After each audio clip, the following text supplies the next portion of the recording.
C'est une journée passionnante. Comme vous l'avez vu dans le titre et la vignette, c'est quelque chose de très cher et de très excitant. C'est la première fois que je reçois un colis d'AMD et je souhaite l'ouvrir avec vous. Je suis juste à court de mots. Ok, allons-y. Antec Performance One Full Tower, le boîtier PC primé qui offre des performances de refroidissement sans compromis dès la sortie de la boîte. C'est le boîtier PC que nous utilisons pour notre PC de montage vidéo au maximum. Je suis super content de la convivialité du bricolage et de la facilité avec laquelle il a été intégré ainsi que de la gestion des câbles. Il prend en charge des radiateurs jusqu'à 420 mm et est livré avec 4 ventilateurs préinstallés. Ventilateur de 340 mm à l'avant et ventilateur de 120 mm à l'arrière. Ils ont tous une épaisseur de 30 mm et fonctionnent incroyablement bien lors du déplacement de l'air. Il prend en charge les cartes mères E80X jusqu'à 285 mm et les GPU jusqu'à 400 mm. En d'autres termes, vous pouvez y insérer à peu près tout ce que vous voulez. À côté du panneau avant IO est un affichage de température où nous pouvons voir les températures du CPU et du GPU. Un moyen efficace et rapide de s'assurer que tout fonctionne bien à l'intérieur du boîtier du PC. La qualité de fabrication est inégalée et il est désormais disponible en 2 couleurs, un noir et un blanc. Pendant la période des fêtes, c'est plus abordable que jamais, alors découvrez Antec Performance One Full Tower dans la description de la vidéo ci-dessous. G-Skill RAM DDR5 RDIMM.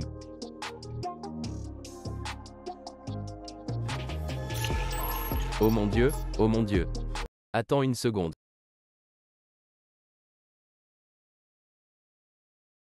C'est l'un des déballages les plus coûteux que j'ai effectués.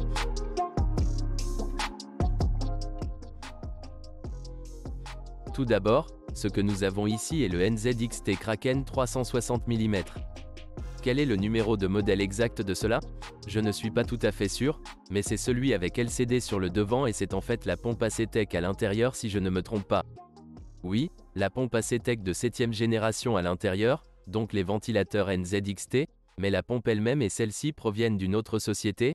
NZXT a fabriqué les ventilateurs, puis la conception du bloc là-bas. Les choses les plus excitantes sont ici. Il s'agit de l'AMD Threadripper si vous ne l'avez pas déjà compris et beaucoup de gens pensaient que le Threadripper est une plateforme morte parce qu'AMD a promis un chemin de mise à niveau vers le Threadripper 3000 car en fait Threadripper, pas le Threadripper Pro, mais Threadripper, le dernier la génération a été de 3000.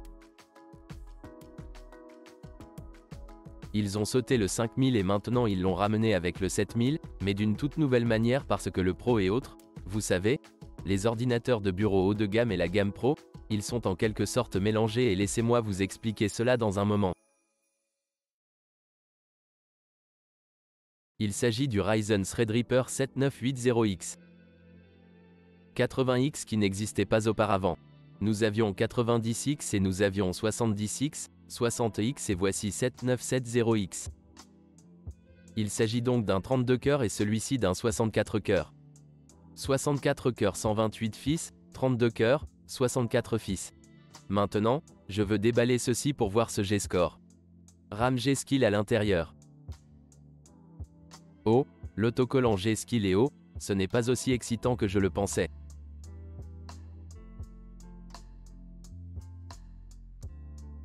D'accord, voici donc le RDIMM et il y a 4 clés de 32 Go. Nous avons donc 128 Go au total.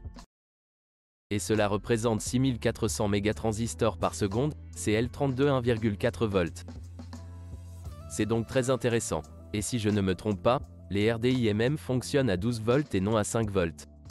Fait intéressant, lorsque nous avons testé la plateforme Intel Xeon de 4ème génération, la RAM qu'ils nous ont fournie avec le Xeon était de 6000 mégatransistors par seconde. Maintenant, avec Threadripper, nous obtenons 64000, ce qui signifie un IMC un peu meilleur. Je suis surexcité. Et aussi ce que nous avons ici est le Wi-Fi Asus Pro WST-RX50 Sage. C'est donc comme leur gamme professionnelle de cartes mères. Et je pense qu'ils vont probablement proposer davantage de cartes mères de type gamer et créative, peut-être même un TRX50 ProArt. Très probablement, je ne sais encore rien. Mais c'est un peu leur premier niveau de serveur. Nous avons déjà vu les Wi-Fi Sage, vous savez, avec le Threadripper ainsi que le Xeon. Ils sont tous disponibles. Oh, c'est ici. Je peux voir des empreintes digitales ici. Très probablement, quelqu'un a testé cela car cela ressemble à l'unité multimédia. Assurez-vous donc que cela fonctionne réellement et que vous savez quand il s'éteint. Mais il y a deux fans ici. 1, 2 qui soufflent sur ces dissipateurs thermiques. Oh ma parole, y a-t-il beaucoup de choses autour? 4 emplacements DIMM. 1, 2, 3, 4. Et si vous vous souvenez de notre Threadripper Pro, comme de la gamme WRX80, alors vous vous souvenez qu'il y avait 8 canaux DIMM. Et c'est en fait là que la différence entre en jeu, car désormais, Threadripper et Threadripper Pro ont une gamme mixte, car la série 5000 n'avait que Threadripper Pro. Nous n'avions pas le Threadripper 5000. Nous avons maintenant Threadripper et Threadripper Pro. Et quelle est la réelle différence? La plateforme de bureau haut de gamme est donc ce TRX50. Et puis la plateforme professionnelle est la WRX90. Et les types de processeurs sont mixtes et adaptables. Ainsi, la plateforme professionnelle, la WRX90, comme vous pouvez le voir ici, n'offrira que les processeurs professionnels, pas ces Threadrippers que nous avons ici. Mais le TRX50 prend également en charge les processeurs professionnels ainsi que les processeurs de bureau haut de gamme. Ainsi, que vous utilisiez un 7980X ou un WX, les deux processeurs peuvent accéder à cette plateforme. Mais il y a quelques inconvénients. Les processeurs professionnels fonctionneront avec une mémoire à 8 canaux, mais la plateforme Threadripper dispose d'une mémoire à 4 canaux. Donc une mémoire à 4 canaux, ce qui est toujours le double de ce que vous voyez sur un Intel i9 normal ou une série Ryzen 7000, Ryzen 9 ou quelque chose comme ça. Ils ont un double canal. Le Threadripper dispose désormais de 4 canaux. Et puis la plateforme professionnelle, Threadripper Pro, dispose de 8 canaux de mémoire. En termes de voix PCIe, elles sont également un peu inférieures à la gamme professionnelle. Dans le TRX50, nous avons jusqu'à 92 ou 88 voix utilisables, mais ensuite jusqu'à 48, qui sont PCIe Gen 5. En termes de plateforme WRX90, nous avons 148 et 144 voix PCIe au total et utilisables et jusqu'à 128 voix PCIe Gen 5. Cela signifie donc que vous obtiendrez beaucoup plus de stockage et de mise à niveau ou si vous avez besoin de Gen 5, la plateforme professionnelle est ce dont vous avez besoin. La plateforme Threadripper ne compte plus 128 voix.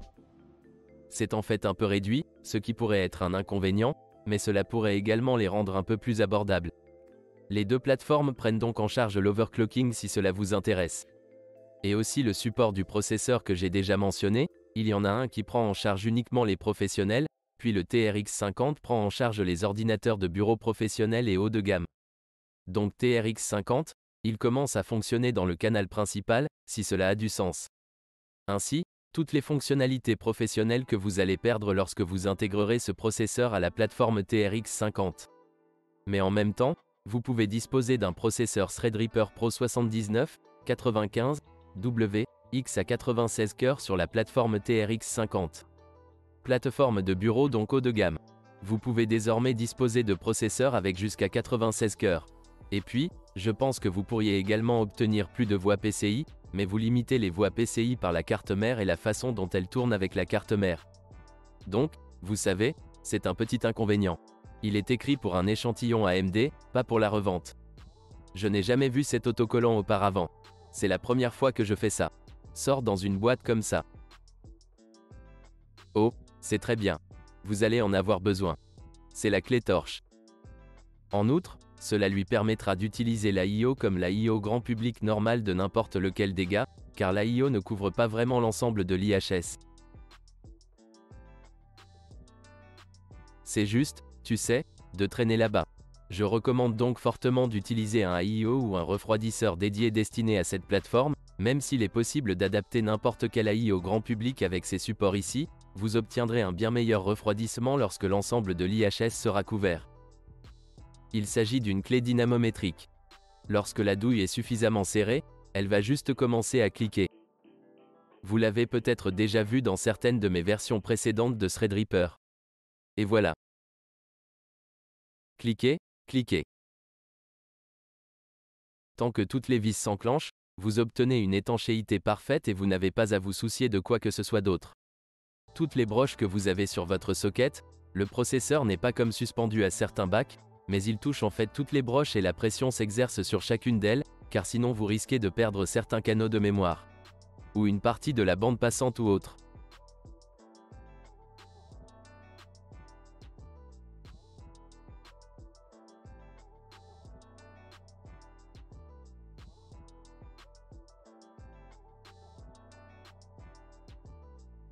Vous pouvez lire ça. C'est juste à des fins juridiques. Quelqu'un dans la section commentaires peut-il me dire si vous avez lu ceci ou non? Je ne connais personne qui lit ceci. Et voilà. Un autre autocollant de douille Threadripper est la même clé que celle du bas. Voici donc maintenant les deux nouveaux Threadrippers. Et très important, ce Threadripper série 7000 n'est pas compatible avec la génération précédente de Threadrippers.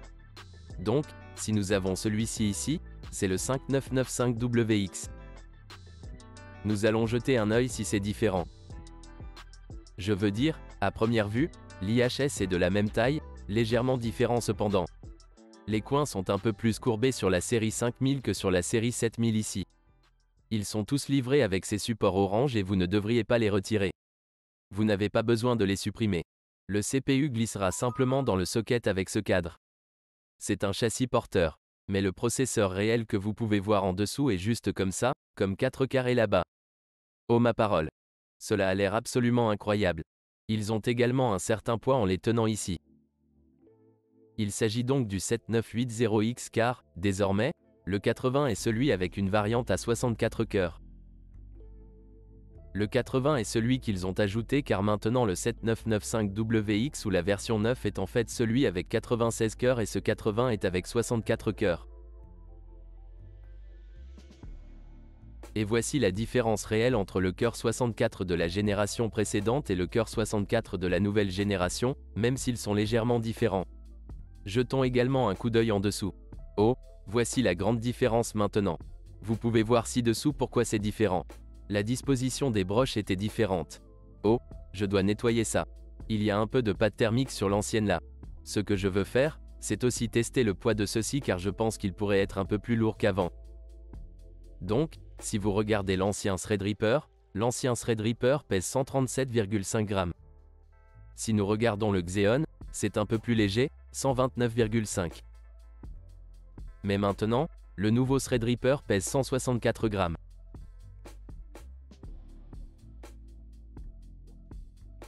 Nous avons donc ajouté environ 30 grammes de poids. Et laissez-moi voir si le cœur 64 et le cœur 32 ont exactement le même poids. Oui, exactement le même poids. Il y a donc plus de silicium. Vous obtenez plus de silicium avec cela, plus de sable avec vos nouveaux processeurs. D'accord. Je veux dire, ça a été super, super excitant. Et maintenant, ce que nous allons devoir faire, c'est construire certaines choses. J'ai une superbe carte mère ici.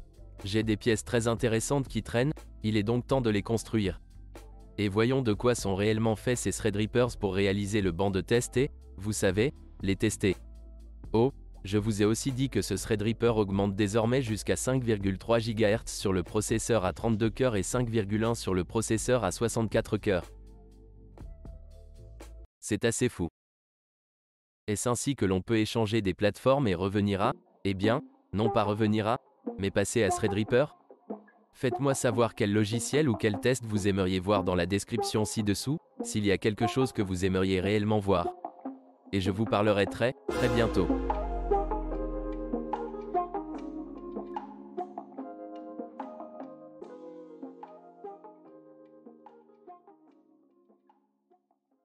Au revoir.